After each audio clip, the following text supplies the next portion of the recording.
Really? Yeah, I still haven't seen that film. I know I've seen it. I just don't remember it at all. I know he has the big nose. Yeah, yeah. Yeah, it was like a modern day version of that Shakespearean tale with the guy with the nose and the Roxanne. He's trying to talk to her up on the balcony and stuff. Mm-hmm. I was trying to think of other supporting characters in this film, but I mean, we Terry Hatcher, Michael J. Powell. We got to mention Juliette Lewis's father. He's in this. He played the captain. Oh yeah. Yes, Jeffrey Put the Lewis. duck down. But we also lost last year. We lost, I think, Jeffrey Lewis and Robert Zadar last year. Yeah, it's true. We did lose Robert Zadar. Yeah, we did. Damn. Jeffrey Lewis is great. I mean, Double Impact is Uncle Frank. He's a great character actor. Yeah. He was in Lawnmower Man. I remember he played the Irish guy that Joe that befriends Jeff Fahey. Yeah. Yeah. I'm trying to think of what else he was in because I know I've seen him in a lot of things. He's in a lot of TV shows like MacGyver, Walker. He was in High Plains Drift though with Clint Eastwood. He played the villain who yells, "Who are you?" Yeah, I think he did more than one Clint Eastwood film. What's the one with the orangutan that Eastwood had? Oh, I was talking about that the other day. Yeah. Yeah, we were talking about that one the other day on the show. Because the kid, they got that orangutan. Have you seen the Canon documentary? Yeah, I have. I have it on DVD. Yeah, when they talk about the orangutan, that orangutan bit the kid from Over the Top, who was in that Going Bananas movie, and they brought in this little guy in a monkey suit to play that monkey. I heard that's a weird movie. Yeah. It bit the kid from Over the Top. Fuck. And then and Golan Globus, the Golan guy was on his desk. He was all like, "You love the boy, and the boy loves you." He's talking to the monkey, and he asked the secretary, "Would you fuck this monkey?" And just craziness. Crazy. Yeah, because I remember watching that part of the documentary, and I was like, "What the hell is that? What the hell is that movie?" Yeah, I love it. I love it in there how they have the original Over the Top teaser that they don't have anywhere now.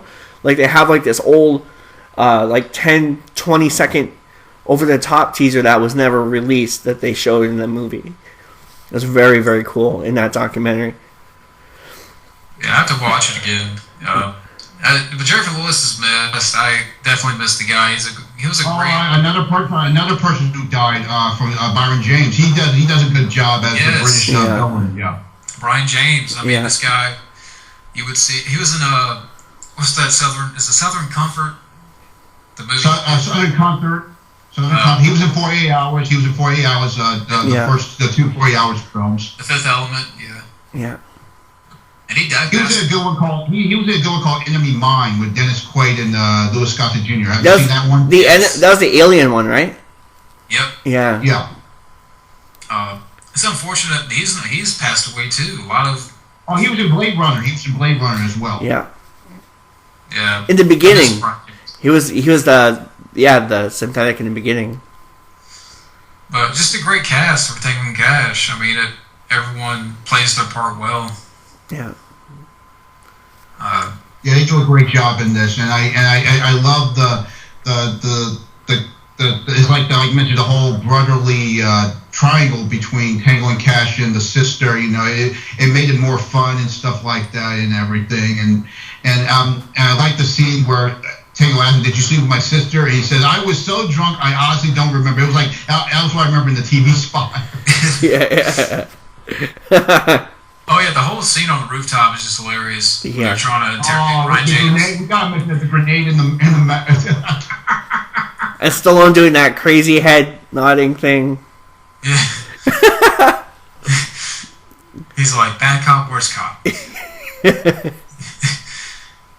Oh man. I like the scene, in that scene. I like the line when Stallone says, "My contribution to birth control." And he puts the grenade in his pants, and he realized it was a dud. And then the last fight where Cass does the same thing. He says, "We never talked about Prince C, asshole." And then he dropped the grenade in his pants. He said, "You think it's a dud?" And he punched him, and he falls down to the stairs, and he explodes. That was so bad. Yeah. That's just great. That's just greatness of Stallone. But we talked about the score earlier, leading to the next question. What are your thoughts on the score by Harold Faltermeyer? Once again, Harold Faltermeyer is a genius. He is 80s action. He is the sound of 80s action movies. Of course, with Beverly Hills Cop, he did the score for The Running Man. He did. I remember he came back with Cop Out. wasn't really good, but Harold Faltermeyer. I hope that guy makes a comeback because we need more Harold Faltermeyer. I heard that Jerry Bruckheimer is producing both. Oh, we got to mention he did the score for Top Gun. I heard, of course, you saw the tweet, the picture on Twitter where Jerry Bruckheimer and Tom Cruise are going to do Top Gun 2 and of course Beverly Hills Cop 4. So that means that I hope they bring him back, Harold Faltermeyer, because we really need him because that guy is a fucking genius. And he did a good job with Beverly Hills Cop, and he sure as hell did a great job with this one, trying to introduce Tango and Cash with their theme songs. He did a good job with that. It makes you wonder, too, like, what's going on in Beverly Hills Cop 4 now, because they've had footage from Beverly Hills Cop in the can for, 3 years now? Of course, they had that TV show. Of course, they had that TV show. They got, 90 minutes of it in the can that hasn't come out in 3 years. So... Yo, whatever happened to that? You know what? They're still working on it. It was supposed to be a TV show at first with Axel's son, and they showed Eddie Murphy on set wearing the Detroit Lions jacket. Yeah, Brandon T. Jackson. And Judge Reinhold was there, but the fans weren't so happy about having his son, but they want to see Axel Foley. So, like I said, Jerry Bruckheimer, he's still working on that along with Top Gun 2. So he even did an interview about that. They're working on both franchise. I hope they don't fuck it up. I hope they bring back Harold Faltermeyer because that guy deserves a comeback. He is a genius. And there was a lot of rumors about them killing off Judge Reinhold, and they better not fucking kill off Judge Reinhold. You know, if they're gonna kill someone off, kill Taggart off because I don't know. I heard. Wait, is she still around? Yeah, he's still alive. John Ashton. He's still hanging in there. Or bring John Ashton back. Then just kill someone. Kill the guy from Part 3, the other cop. Because you can't disrupt that team. It wouldn't be Beverly Hills Cop without that team. You know, it's bad enough that we don't have I can't remember Ronnie Cox anymore. Oh, wait, he's still around. Ronnie Cox is still alive, isn't he? He's still around. Yeah. He's still around. Oh, I thought he died. He's still alive. The last time I saw him was on Dexter, and he was great on Dexter. The last time I saw his name was on like a shitty ass sci-fi movie that went direct to video at Walmart. But yeah, like you can't disrupt that team. It just wouldn't be the same, you know. Like it just wouldn't. That team is so epic.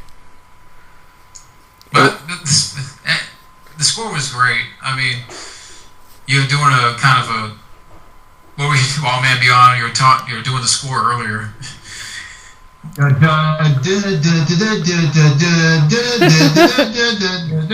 And of course, Tango and Cash when he's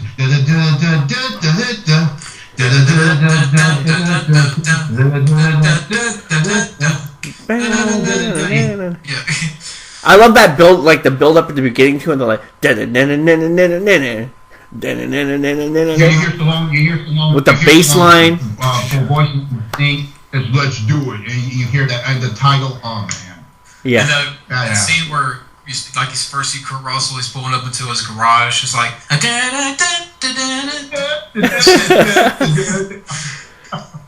Oh man! Great score. Now, of course, I have to mention that we have to mention this song. That's just one of the reasons why I remember this song so much. When they beat the bad guys, they do that classic high five, and it shows. Yeah, that song. That song. That's what I got by Bad English. From Bad English, Bad English. That song is great. Yeah. That's a great You should play this song at the end of this discussion, man. If I don't get copyright on it. Oh man. I found a way around doing the copyright. Did I tell you guys I found a way around doing it? I used to just use the MP3s I had or get MP3, like a YouTube to MP3 converter. What I do now is I take a wire like this. Hold on, I'll show you. I take a wire like that, and like a dual head jack wire, a small one, and I put one in the mic and one in the earphone so it loops, and I just record it using like the mic recorder on here. That way, it doesn't pick up the the code in the MP3. Okay. And it works. Damn. It works. Sometimes it doesn't work, but 9 out of 10 times it works. All right. Yeah. It's just a fun score, and I want to get it on CD if I can get it. Mm-hmm. Yeah, it's a very good, very good score. About that score was, of course, the RV scene where that's where the music really with that da da da da da da da da da da da. That is my favorite scene in that movie when they're in the RV, they're just kicking ass, killing the bad guys in that RV. We need more movies like this, and we need more buddy cop movies like it. No more of this ride along 21 Jump Street shit, old school Tango and Cash type shit. Now it shows you like the height of the chord keyboard, you know. In symphonic, and synthesizer and symphonic film score arrangements. That's not making a comeback in movies recently. Batman Begins. Batman Begins. I remember hearing a lot in Batman Begins, like the chase sequence on the freeway. They had a lot of that. Yeah. Well, it's like now lately, like a lot of film scores are not memorable. It's kind of like the same drum beating type sounds.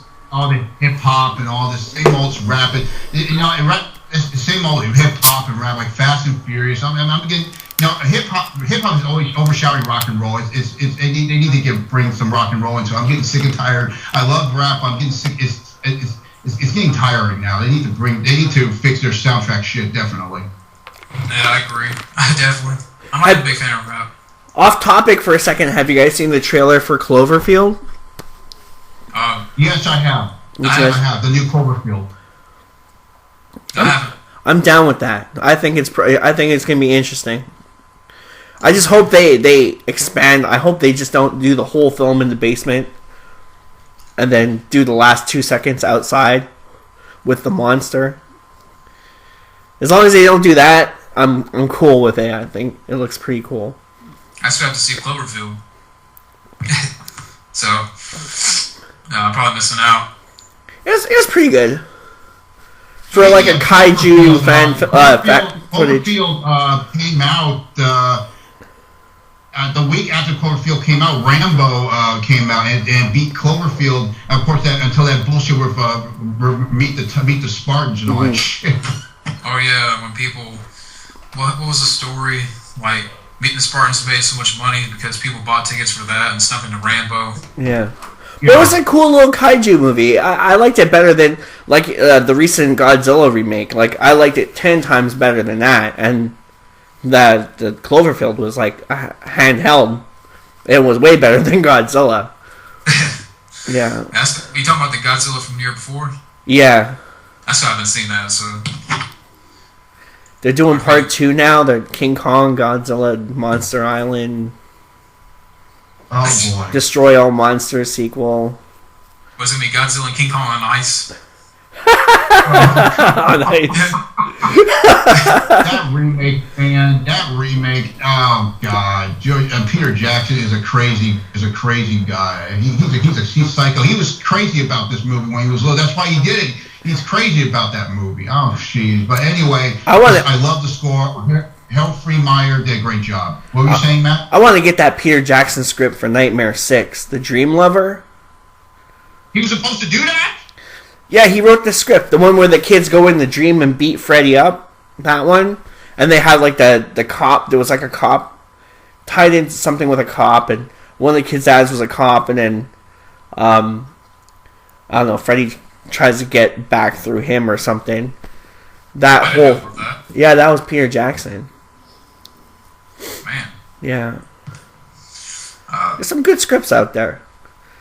Damn. Yeah. I had the Last Action Hero one now. It's pretty good. There's no real world in the Last Action Hero script. It's all about like consequences to Arnold's actions in the film world. How other people look at it in the film world. But very interesting. Okay. Do you think they have an alternate script for Tango and Cash? It wouldn't surprise me. You might not. I mean, there could have been with all the production troubles.